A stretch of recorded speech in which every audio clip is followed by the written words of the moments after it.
Hello, I'm Sharon Ferris, Director of Marketing at CERIC. Welcome to today's webinar. We are delighted to have Pat Spadafora and Leah Tsotsos from the Sheridan Centre for Elder Research with us today.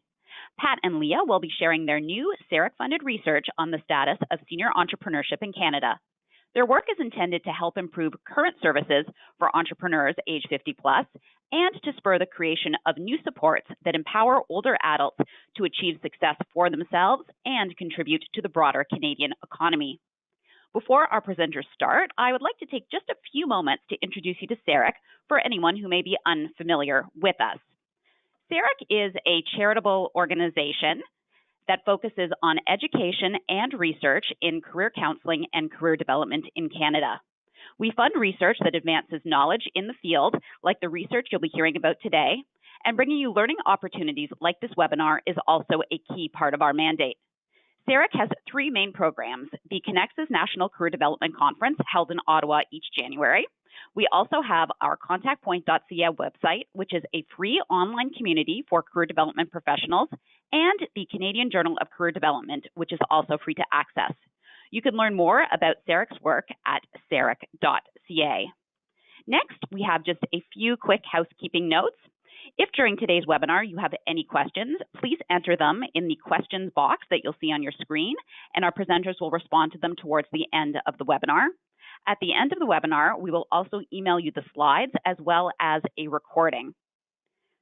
We would also like to encourage you to engage with us on Twitter, and you can use the hashtags that you see right here on your screen. So please do log on and share your thoughts and comments during the course of the webinar today. And now it is my pleasure to introduce you to our presenters. Pat Spadafora was a professor at Sheridan College for nearly 25 years, and in 2003 founded the Sheridan Centre for Elder Research as an interdisciplinary on-campus applied research facility.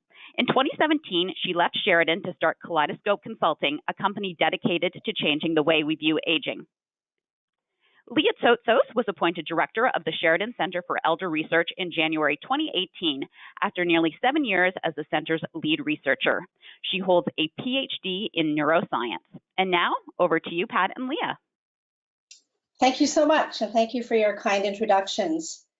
We'll get our presentation started here. Thank you. Our topic for today is Senior Entrepreneurs Matter. Who are they? What do they need? And how can you help?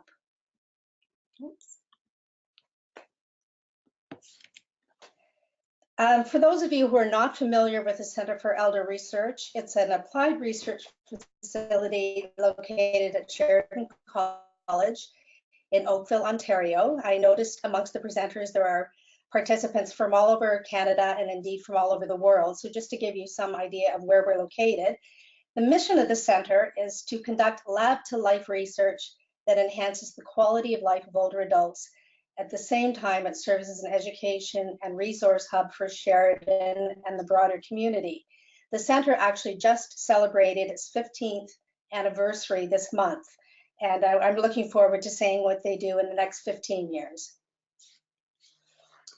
The objectives for today are to tell you a little bit about the study that we conducted with the funding from CERIC, and thank you again for that support. We will describe the study, the purpose, methodology, and some selected results, limitations and challenges. We will look at preliminary recommendations, and arguably the most important one, I think, is what you can personally do in this area. During the webinar, we will also launch 4 poll questions for your consideration. So the current study, which you'll learn a little bit more about the methodology in a few minutes with Leah, but it addressed gaps in knowledge about the status of senior entrepreneurship in Canada. We looked at the experiences, needs, and interests of senior entrepreneurs. Just a couple of comments here before we go on. One of them is in terms of terminology, because all language matters. You will probably have heard terms such as experienced entrepreneurs, mature entrepreneurs, senior entrepreneurs, and for the first time yesterday, I heard the term third age entrepreneurs. There's no real consensus on a term that's accepted by everyone. So for the purposes of this study, we used senior. And who did we mean by senior entrepreneur in this study? We were looking at individuals 50 plus who had either started their own business after the age of 50 or were over the age of 50 and were seriously considering launching a business. And you can please launch question 1.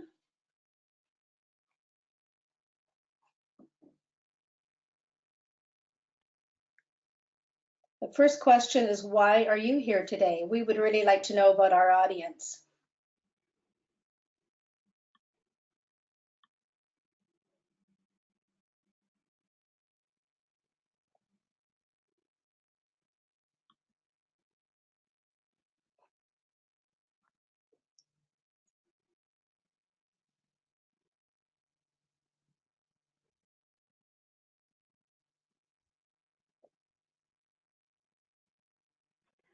All right, Sharon back to share those results with you.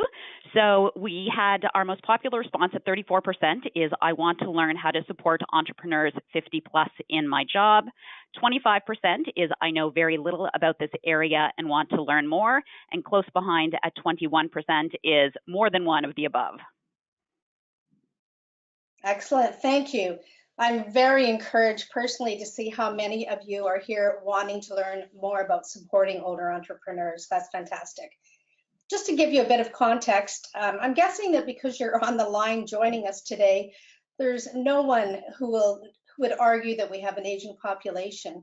And because we know that there are people joining us from all over the world, population aging is definitely a global phenomenon. In Canada, though, just to give you a little bit of context, in 2016, we reached a milestone that was anticipated for 2017, and that's that we now have in Canada more older adults over the age of 65. You'll notice I'm not using the word seniors now. More older adults over the age of 65 than children under the age of 14. So part of what we wanted to do was really take a look at what are the implications of living in an era of longevity when it comes to entrepreneurship. A little bit more about the context. Despite the fact that we know that there's a huge increase in the number of older entrepreneurs, in Canada at least, this whole area is extremely under-researched. So in 2012, going back 6 years then, Benjamin Tull, who was the Deputy Chief Economist at CIBC, one of the major banks in Canada, one of the top 5, I think, found that individuals 50 plus made up the fastest growing age demographic for startups in Canada. At that time, accounting for 30% approximately of total startups in the country. That number since 1990 has more than doubled, and the trend continues. A more recent study that was done in 2014, but reported in 2016, said that the highest percentage of small to medium-sized business owners were individuals aged 50 to 64 years of age, making up 47.4% of small businesses and 51, so over half of medium-sized businesses. What I haven't reported here is that we also know that there's a huge number of older women making up some of the business startup category and having great success. And yet, despite these statistics, we still know very little about this population, wouldn't you say, Leah? Mm-hmm, absolutely. And that's why we wanted to learn a little bit more about what was going on in Canada. And with that, I'll turn it over to Leah, who's the director of the center here. Director only because of Pat's great success in creating the center 15 years ago. So congratulations on the anniversary. Congratulations to you too. This is a mutual admiration society. So we'll segue a little bit now into some more explicit discussion about the methods we use for the project. As you may have seen already, this report is available on the CERIC website, both in French and in English. And so if there are any additional details that you're interested to learn about from the study, we certainly encourage you to go and read the report and get in touch if you'd like to discuss anything further. But overall, this project was a mixed methods approach. We had some quantitative metrics and some qualitative. We implemented a national online survey that was available both in French and in English, and we really tried to achieve over the course of a 4-month survey period a broad representation across the country in terms of gender, age, geographic location, diversity, etc. Following and in parallel with the survey, we also conducted a number of in-depth interviews, mostly by phone, so that we could get all the way across the country, and we facilitated a focus group as well. The way that we conducted our initial outreach for the study was really by trying to identify key stakeholders across the country who might be in a position to advertise the study, help us promote it, and perhaps help recruit participants. We had a wonderful project coordinator for this, Wendy Watts, who's instrumental in taking on this challenge. And what she did is that through internet-based research, phone directories, going to networking meetings, making mutual connections, she reached out to over 150 different stakeholders across the country, which included business associations, banks, government entities, small business enterprise centers, and really tried to get in touch with them to be able to leverage their connections and their constituents to get that survey and notice of our study out to those groups. That happened primarily through email contact, a lot of social media. We tried to engage with lots of different groups across the country through our own social media platforms. And for the focus group, particularly the ones that we tried to schedule locally, there was a more traditional recruitment poster that we shared as well. When we look at the response to our survey, we had quite a strong response, actually. We had over 150 people participate in the survey, and the N numbers, the values there for your reference as well. We had typically people were skewing a little bit younger in the 50 to 70 range, but we did get some folks who were over the age of 70, a relatively close to equal split between men and women responding to the survey as well.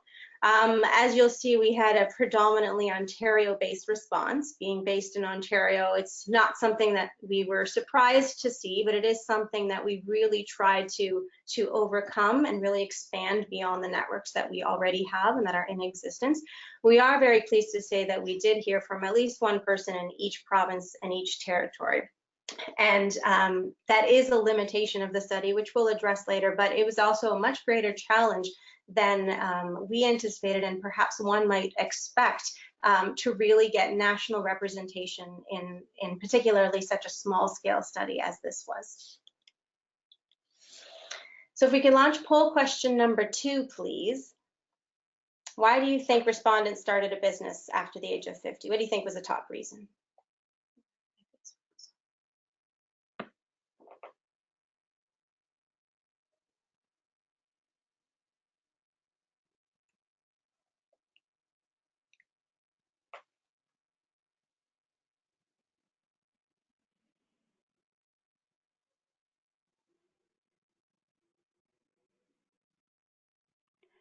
So to share those results with you, the number one response by a landslide is 58% with all of the above, followed by 19% who said greater ownership / control of their work and lifestyle, and then a 12% interested in continuing to use their skills. Thanks for that, Sharon. And we should have sort of warned everyone. It was a little bit of a trick question because, yes, in fact, those were all reasons that respondents started their businesses after the age of 50. But the top one in terms of popularity, the most common response was they were interested in continuing to use their skills, actually. So those 3 that were selected in the poll, this is the ranking of them in terms of the responses. The part of this that I think was perhaps most surprising to us is how low down needing or wanting a source of income was. I think there may be some misperceptions out there about why people choose to start businesses after the age of 50. And it was interesting for us to see that it was more about control and using skills, and there were drivers towards entrepreneurship rather than something that was of necessity pulling them towards entrepreneurship, like an income need or that type of thing. Of course, though, running an additional business either way hopefully will garner people a little bit of extra income. And for our respondents, that extra income allowed them to pay for basic needs like food, transportation, shelter, Give back to the community and create a financial safety net for their future. Those were tied for second place. And then only third, maybe again, that perhaps stereotypical view that, you know, I start this business because I want to go, you know, tour the south of France or that sort of thing. There were perhaps more practical reasons why people were starting businesses. But in general, though, the things that they thought contributed to their success and their ability to generate that income is, you know, their accumulated experience, their expertise, their perseverance and determination in pursuing that business idea, and their knowledge of customer needs and customer service. So it was really very much skills, you know, the wealth of knowledge that they'd accumulate that led these respondents to believe that were critical to their success. Next poll question. What do you think were the top 2 services accessed by the respondents?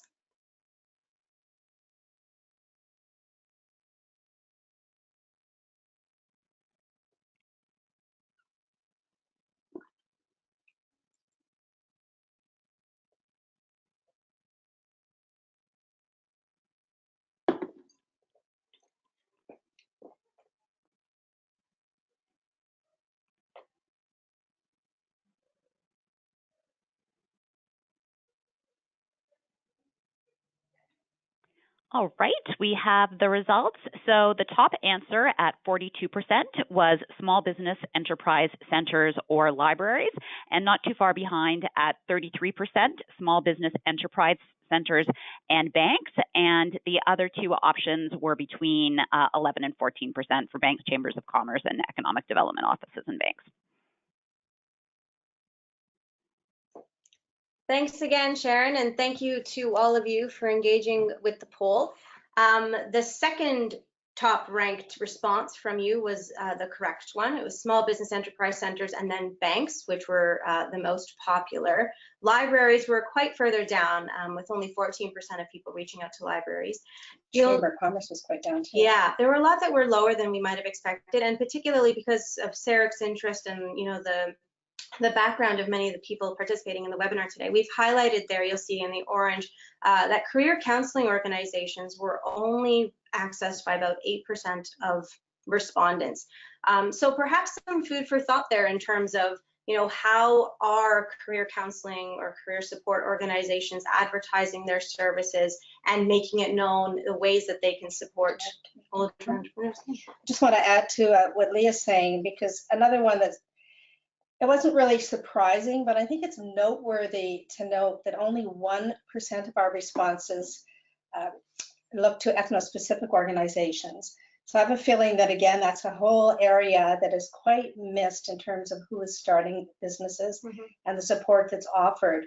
And we know informally, in terms of ethno-specific organizations, that people have said to us that really they haven't gone to anybody in specific. They've learned more from perhaps a family member who has started that business. So I think there's a huge opportunity to do more work in that area. Yeah, in fact, a lot of people who responded to this question and wrote something into others said, I spoke to no one. No one was helpful to me. Everything. I did it myself. Someone actually said they were all useless, and that's a quote. They were all useless. And so, you know, I think it would behoove all the different organizations who are looking to support this demographic to consider that how are their value being perceived, and, you know, what can they be offering people. It's great to see, though, that doesn't matter where they reached out for support. When we asked people if they experienced age-based discrimination, they said no. The top response was actually that no one felt that they were discriminated against. They were valued because of their age, which is great to see.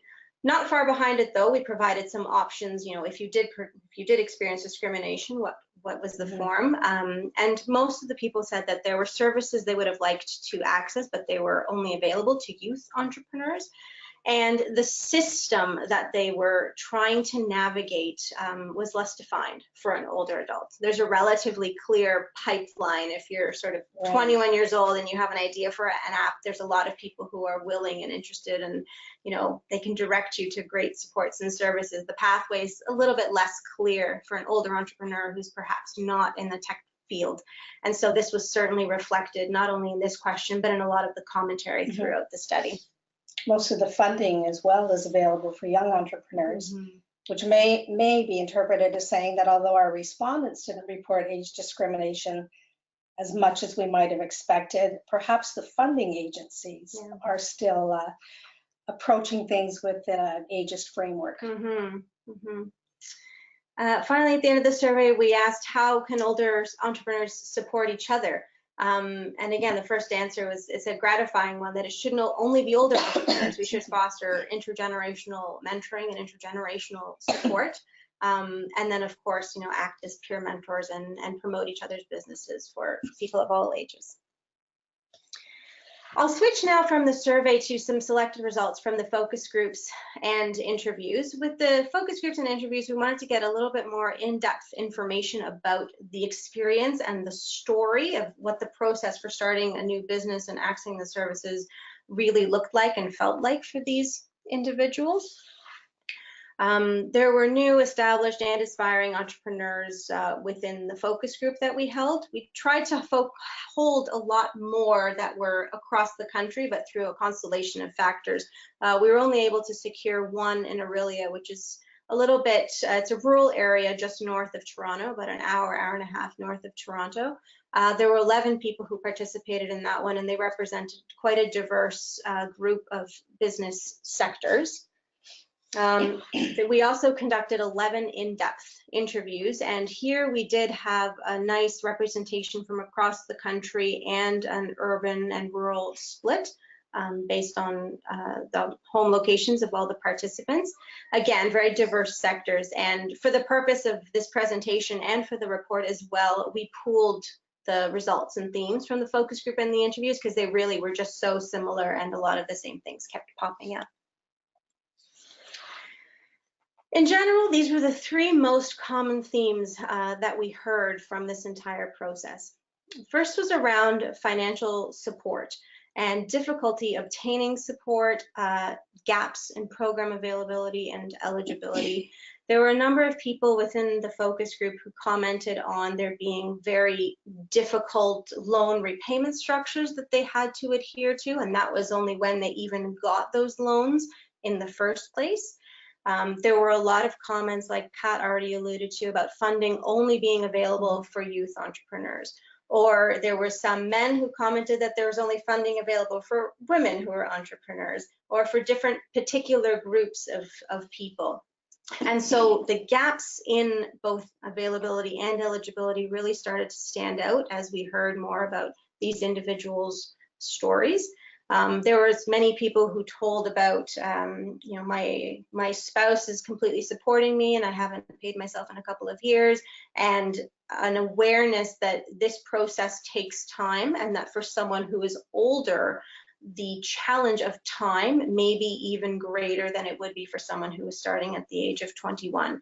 And so those were some of the themes and challenges that were coming up around financial support for these individuals.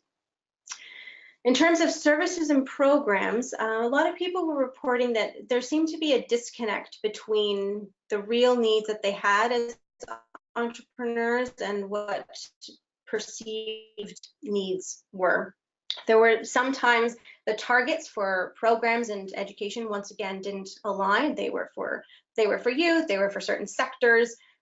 Sometimes there was programming available to train your employees, but it wasn't for the actual owner of the business themselves. So some people commented, well, I'm a team of one, but I'm not allowed to access this employee training program.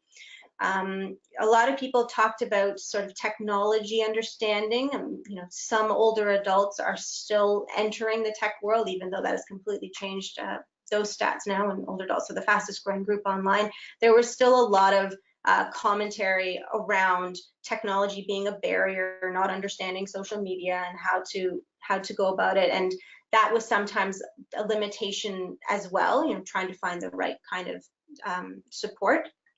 And so a lot of the discussion around services and programs was just really about what is it that people need and how can you enable access to it in the manner that they need it. And finally, the third theme was around mentorship. That was both within peer groups and intergenerationally. There was a lot of discussion of the value of networking groups or peer-to-peer groups where they could come and discuss all these different challenges. There was also a lot said about the value of an intergenerational approach, where there are, very practical hands-on skills that could be taught by someone who's of a younger age, but there was a lot more sort of wisdom and insight that could be shared from someone who's older. And of course, that's the simplest, most basic version of what an intergenerational program could look like. They certainly can go beyond a young person teaching someone Facebook and an older person commenting on decades worth of work experience, for sure. Another interesting thing, though, that came up in the context of mentorship was trying to determine what was authentic and accredited information. So a lot of people would search for information online, would try to take courses, would sign up for workshops. And a comment that emerged quite a bit was it was difficult to determine whether this was real information, right? Is it just someone online who's put out a workshop and they really have no idea what they're talking about? So some way of judging or assessing the validity of the programming that they were accessing and the validity of what they were being taught, that came up as well, which is an interesting kind of an angle that we've not heard before in this sort of context, but sort of speaks to just the sea of information that is really available online, and needing a way to make sure that what goes out there is really good, particularly if it's being referred to by a provincial or a federal organization.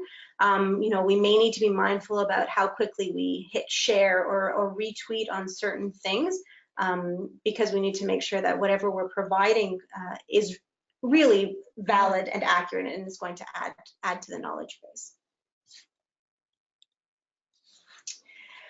Some of the ways that the respondents and participants in the focus group and interviews talked about supporting older entrepreneurs, was really to promote the skills and their expertise. Being let go from one job doesn't mean that you've suddenly lost all of those skills, and there's a lot of expertise housed in these individuals. Creating an awareness of and promoting programs that are targeted to senior entrepreneurs, whether that relates to funding, to resources, to a particular kind of training. There are likely programs out there that these individuals couldn't find, and so it may be a lot about creating an awareness and a better understanding of where these services can be accessed. And I think that ties back to the slide with the places that people accessed. There's probably a lot more available at all those locations, and maybe people don't know about it, though. You can't access what you're not aware of. Exactly. Right? And finally, creating some sort of network to support both, peer-to-peer mentorship and intergenerational mentorship. This indeed come up a great deal over the course of the surveys and the focus groups and interviews. Now, I alluded to the limitation a little bit earlier, and in the interests of good research practice, we'll identify our own limitations right here. It was very difficult to engage with this demographic. There was over 300 people who registered for this webinar, and we had 160 respond to our survey. So the mismatch between the interest in the space and the action about the space is one that we noticed right off the bat when we learned how many people were signed up for the webinar. So it was very difficult to engage people in really talking about this issue and sharing their information about it, despite a very concerted effort from our project coordinator. A particular challenge for was the language issue, reaching French-speaking entrepreneurs and reaching entrepreneurs in the more remote and rural areas of the country. Of course, the size of our sample precludes a great deal of generalizability, but the themes are relatively constant. And so the ones that we've picked out are the ones that we feel confident sharing and discussing and putting forward sort of as our recommendations to you and to all of your colleagues. And finally, we had to, because of the nature of our location, I mean, we're based in southwestern Ontario, it was difficult to engage groups outside of the province for those focus group opportunities, just because of the logistics and the scale of the project. So we ended up having to be more dependent on online survey and sort of virtual kind of methodologies. But in practice, it would, in future, it would be lovely to have a national research team to be able to undertake this work and get much more of a ground level appreciation and understanding of what that local business ecosystem is like and what role older entrepreneurs play in that space. So I believe with that, I switch it over to Pat. I'm switching it to me. Next question. I mentioned right at the very beginning under objectives that I thought that what you can do to help was probably one of the most important things today. And so I would encourage you to answer this. I think we're off there. We're off there. I wanted to tell you something. Okay.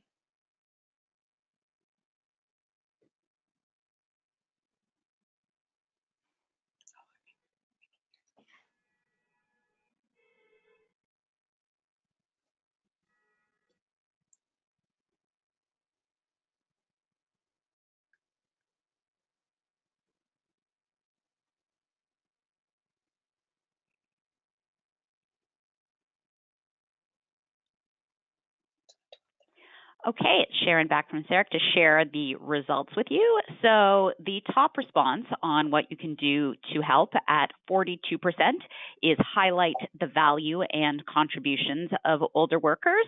Next at 34% is advocate for resources that are not restricted by age.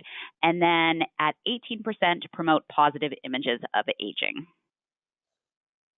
Excellent, thank you. It's Pat again.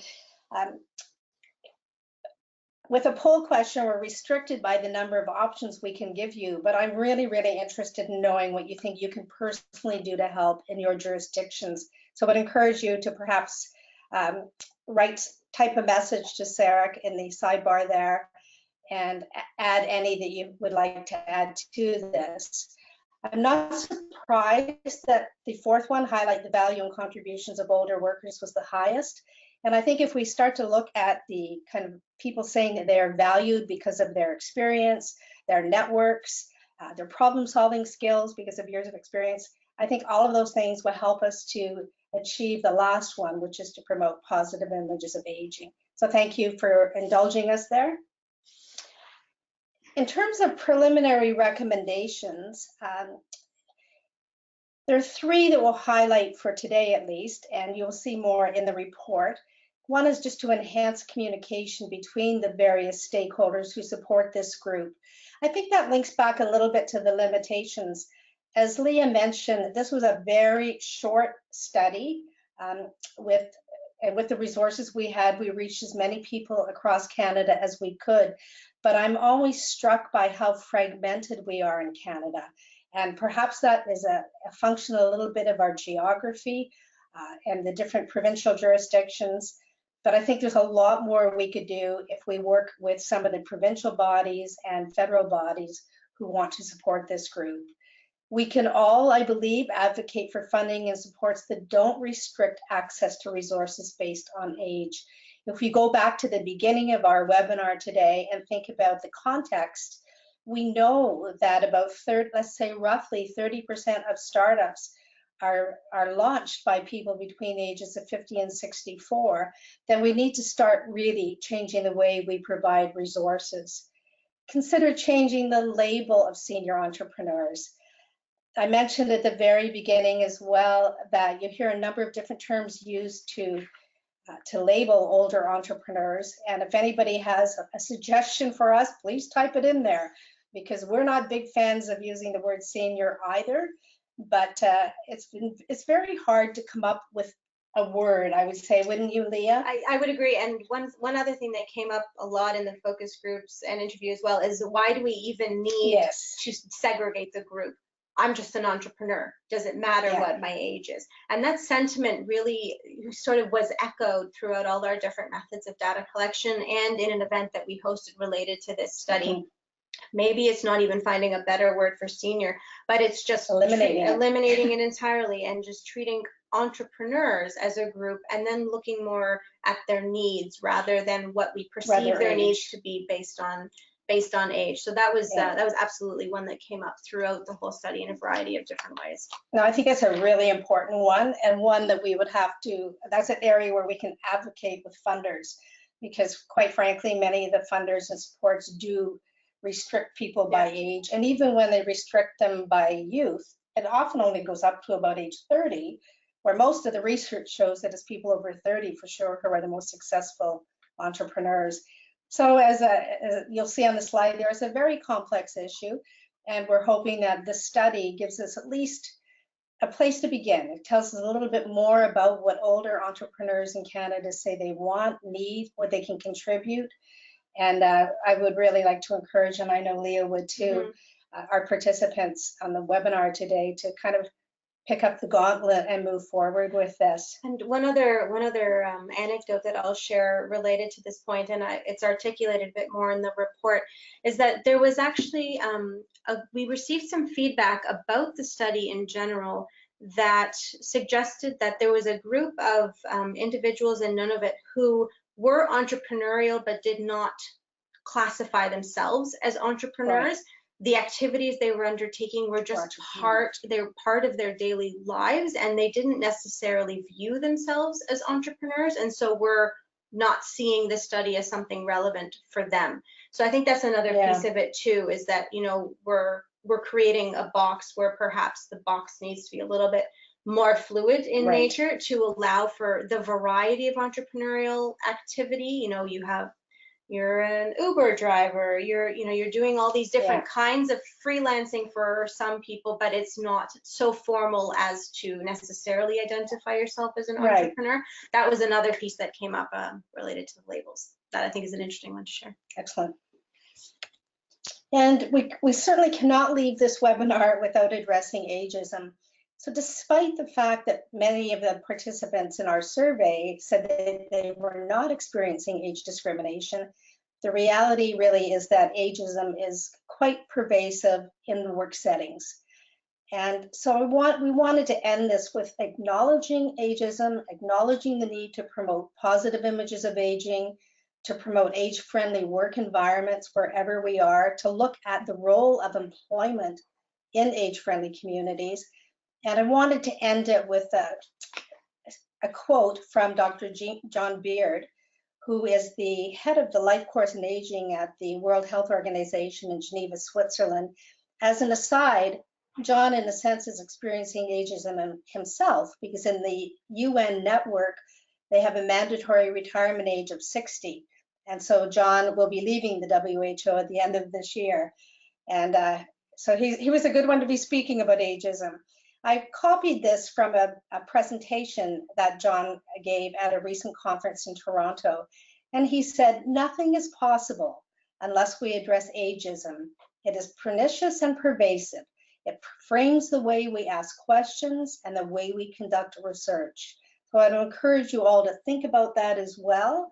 And Lee and I would be very happy to entertain questions and comments from the attendees today. Thank you. All right, it's Sharon back, and we have lots of questions and comments, so we can just dive right in. So the first one is from Jennifer, and it goes back to some of your earlier comments where respondents cited that they were interested in moving towards entrepreneurship because it gave them more control. And she wants to know if you think that was just because it's a more socially desirable response than telling you it was necessary. Entirely possible. Thank you, Jennifer. That's certainly something to be aware of, is, you know, the social desirability of a response.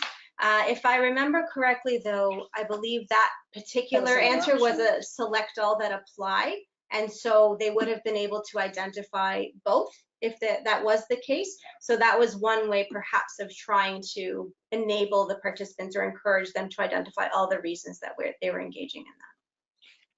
All right, and a couple of questions on a similar theme, one from Audrey and Frederic, that's around your definition of what is an entrepreneur. One wants to know if you considered consultants as part of that mix, and someone else wanted to know what the difference would be between an entrepreneur and a freelancer. Excellent questions. We kind of tried to stay out of that discussion entirely. Yes, we included consultants. Yes, we included freelance versus entrepreneur. we left it up to the individual. Yeah, they self-selected. They self-selected, and do you define yourself as an entrepreneur in one way or another? And I think that goes back to Pat's comments at the very beginning about the variety of terminology. Yeah. We tried to just allow for as broad a group to contribute as possible. And yeah, it's actually a great question, because if I think back to the very beginning of the study, in fact, even when we were writing the grant proposal, believe me, we wrestled with this question so much, because we thought, even when it gets to the point of looking at people over the age of 50 who seriously want to start a business, we kind of joked amongst ourselves a little bit about, as opposed somebody who's serious, as opposed to somebody who has a fleeting thought as they're sitting on a deck chair at a cottage and thinking, oh, I might like the entrepreneurial life. Yeah. It was really, really difficult. But so as Leah said, we tried to leave it open to the putting it into the eyes of the beholder, whoever identified themselves as an entrepreneur. It goes back to what you said, Leah, though, about the Uber driver and others. And the group in Nunavut that didn't actually identify themselves as entrepreneurs. And that's a limitation. It definitely is a limitation, and a difficult one. But at the end of the day, if we can support people, however they define their activity, then I think that's a good thing. All right, and I was going to say, Lisa had a comment in response to your question about how we all can make a difference in this area.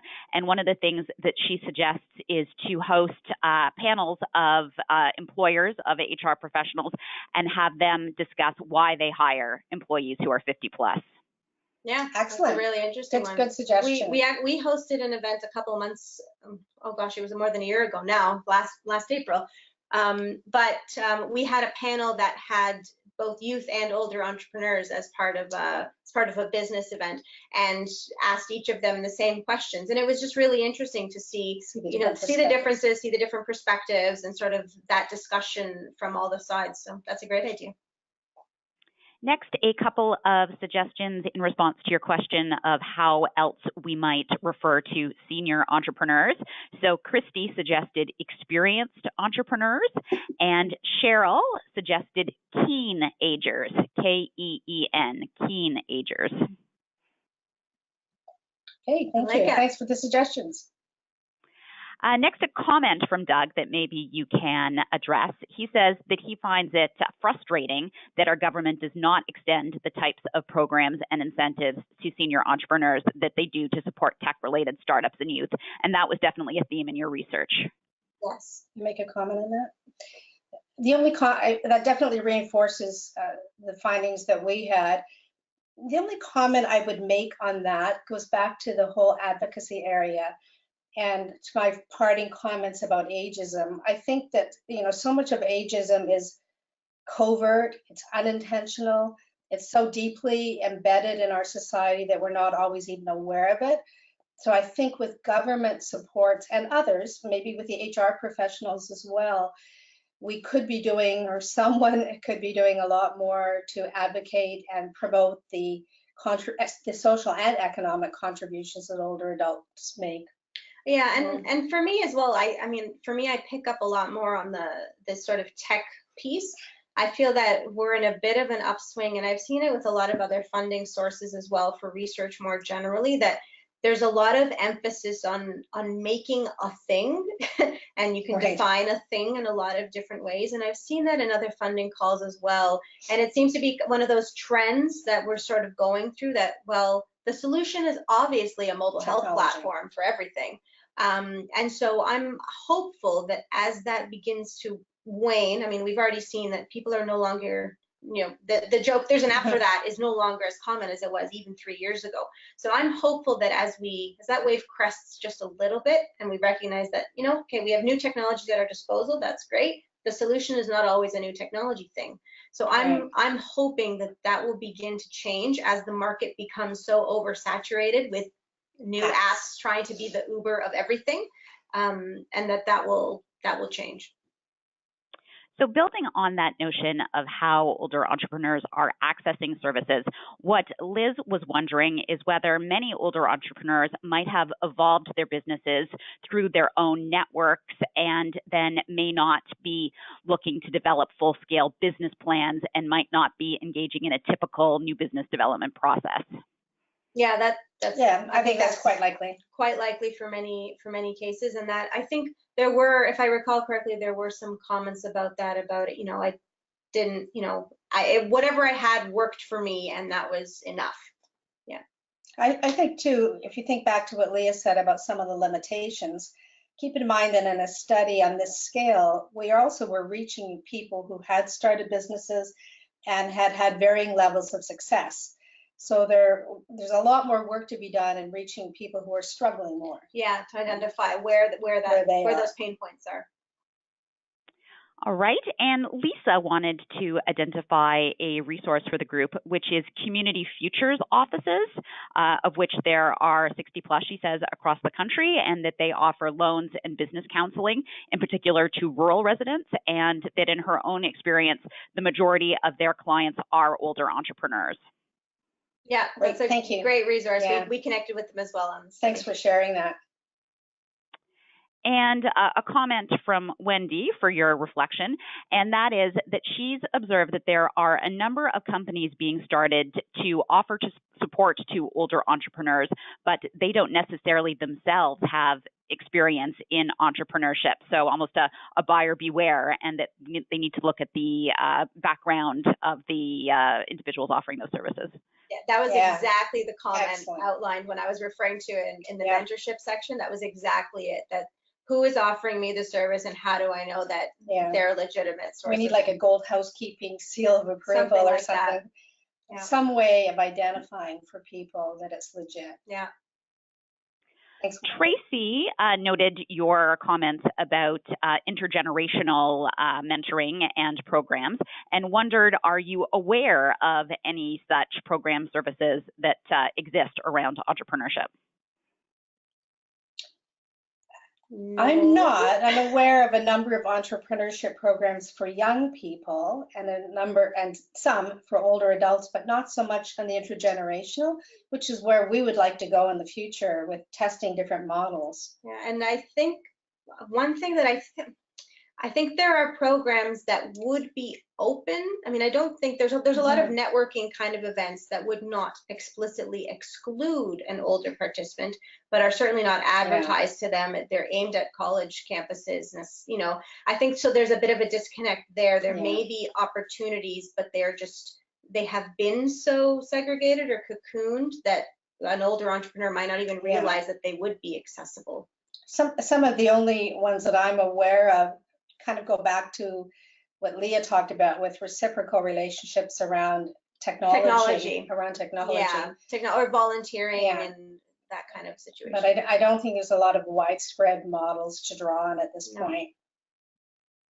All right, still lots of questions coming in. Everybody's very engaged with the topic. Susan wants to know if you think that financial institutions are being ageist in their limitations in funding for older entrepreneurs. And do you see any signs of institutions shifting their perceptions and perspectives around this? That's a bit of a loaded question, Pat. I would... I don't want to have a blanket generalization for all financial institutions, but just what we know about ageism and stereotypes, I would bet that there's still ageism prevalent in many loan practices in particular. And as I said earlier, some of it I don't think is intentional. It's just so deeply embedded in the way we think. So I do think that there are some ageist attitudes still prevalent. I do see some banks, and again, I'm reluctant to name them, but I do see some of them using older adults in their advertising more as clients, but I don't think that necessarily translates into entrepreneurship. So I think there's a lot of work to be done there.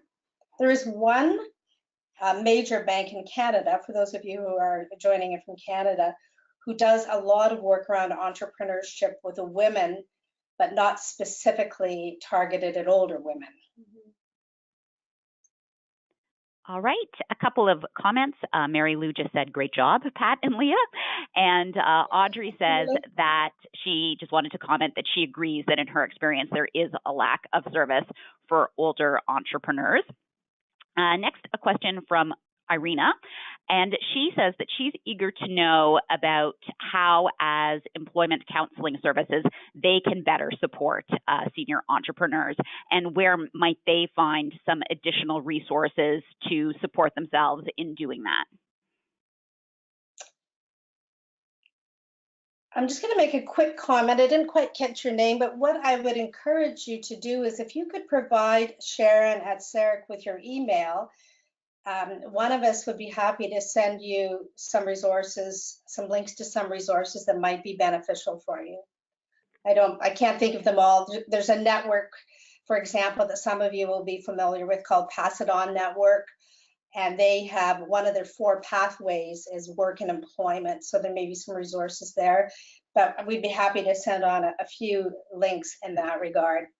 And then I would look at the report that the center has published, which is on the CERIC website.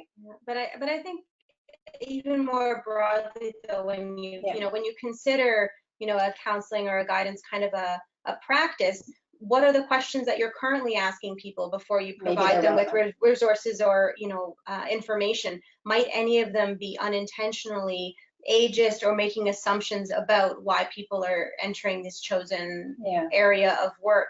I mean, it could be, as simple as a little bit of self-reflection on what your current or existing practices are. And just now that you're mindful and aware of, some of the unique challenges that older entrepreneurs face, in reality, those same challenges are the ones faced by all entrepreneurs. Right. They all need funding. They all need support. They all need mentorship. They all need clients. They all need clients. They all need a website. Yeah. So, I mean, I think one piece of advice, and I believe it's one of the recommendations, is to sort of, be aware of that and to consider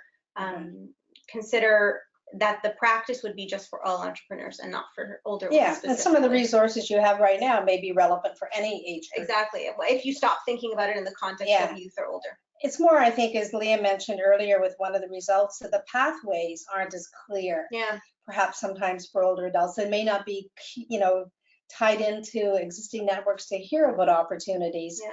As we said earlier, you can't access what you don't know about. Yeah. But really, I would encourage everyone to do that self-reflection that Leah mentioned, because sometimes we inadvertently perpetuate beliefs and attitudes and are not even aware that we're doing that. And shameless plug for my friend here, Kaleidoscope Consulting has a bunch of workshops on the topic. Yeah, coming up. Yeah. So you can email Pat at kaleidoscopeconsulting.net. Shameless plug for you, my friend. Thank you.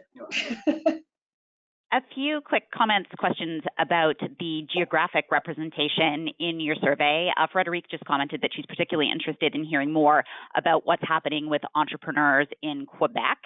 And then Cindy wanted to know if you thought that there was any particular reason you got a more limited response outside of Ontario. I think there's a couple of reasons for the more limited response. One of them is that just by virtue of the population of Ontario and the number of entrepreneurs in Ontario, we always knew there would be a disproportionate number of respondents from Ontario. So that in itself wasn't a surprise. I think when you go out of Ontario, as Leah mentioned, under some of the limitations, it's just really, really difficult to find and identify some of the people who might want to participate in a study that is so small scale. Yeah. We were thrilled, to be honest with you, that we had at least one representative from every province and territory, because in many studies we've seen it's very, very difficult in particular to get respondents from the territories. So I think that's part of it. And I think a lot goes back to something, again, that Leah mentioned at the risk of repeating it, is that I think there are a lot of people who are entrepreneurial but don't view themselves through that lens, and so perhaps didn't respond to the study. And one other interesting sort of logistical reason as well is that there were a lot of national organizations, and what we found was that they had differing practices about how they would share and disseminate information. So what we anticipated that we could contact, you know, a central node of some kind, and then that would sort of be pushed out across the country. That didn't work. We tried very hard, but it didn't work. And even within more local regions, there were differing practices. Sometimes the communications person would put it on the website. Sometimes they would share it with the database. Other times they asked for a payment or a fee, which was we didn't budget for. And so it's I speak to it in the report a little bit more, but you know, if everyone is sharing information differently, then it's no surprise that we're having different responses and that people are identifying gaps. And so for us, that was really one of the challenges too, is that people were not sharing things in a consistent manner. And so then we were sort of trying to, if that central hub can't distribute it all across New Brunswick, then who else do we have to find in New Brunswick to be able to do this for us? And as you distill down, it becomes harder and harder to get a bigger reach. It's also very time consuming. Yeah. And I think it speaks back to a comment I made earlier about just the fragmentation in Canada. Yeah. Because if you look back at the numbers, you'll see that there were few respondents from Nova Scotia. And yet, since we did the study, I've learned that there's actually a lot of really interesting entrepreneurial activity taking place in Nova Scotia. Well, we didn't know about that then. Yeah. So, you know, I think we have to keep in mind the scope, but it also says to me that there's still a lot of room for further research in this area. Yeah. Wouldn't you agree, Leah? Agreed. I think Leah should conduct some more studies here at the center. That's my shameless plug for the center. All right, so time is winding down, so just a couple of final comments and questions here. So this is from Char, who wants to let people know that there is a partnership with federal and provincial governments to support self-employment business startups for folks in receipt of EI benefits. Unfortunately, many unemployed individuals who are eligible for the program are just not aware of this opportunity. And Char thinks that government needs to do a better job of raising awareness of these programs. Yeah, thank you. Thanks for sharing that. And another quick comment from Frederique, who said that she's very concerned about the lack of social protection for entrepreneurs, with insurance being very costly, etc. What's your reflection on that? I think it really depends on what the individual entrepreneur can bear. I do know a couple of entrepreneurs who, because of the cost of insurance, have ceased running their businesses. But to be honest with you, when it gets to that area, it's out of my realm of expertise. I don't know if you have anything to add, Leah. Nothing in particular other than that, you know, a lot of things related to insurance, I think they will have to evolve as we recognize the increasing longevity of our population, and that, you know, so many policies are just, you know, 60, 65, and it doesn't really matter the context. I think a lot of those kinds of things and the calculations behind, you know, how you estimate premiums and whatnot, I think they will all have to evolve and change as the population is changing. I agree, but somebody will have to drive that change. Someone has to drive that change. Back to advocacy. Yeah. And I think the entrepreneurs themselves will drive that change. All right, just a comment from Doug, very interesting research and statistics, and he's not surprised. It reflects his experience in consulting with startups and small business. Elaine had a suggestion for how to refer to senior entrepreneurs, Zoomers, so boomers with zip. And then let's end with a question from Joel. And he wants to know, in your research, was there any sense of the kinds of businesses that older entrepreneurs were more likely to start compared to their younger counterparts? Absolutely. I don't have the list in front of me. Well, I do actually. It's in the report. But it's probably, if you go to the CERIC website, there you will see a complete list. And we think we did a pretty comprehensive job of reflecting many sectors. Leah's just checking I'm trying to see if there's a page number that I can refer you to. We may not have listed all of them, but it was page 6. A quarter of respondents describe their business as consulting, but then there really is a laundry list of about you know 25 different sectors. So I think in general, your comment was, what are they most common? Some form of consulting, but that could have been a number of different domains. Page 6.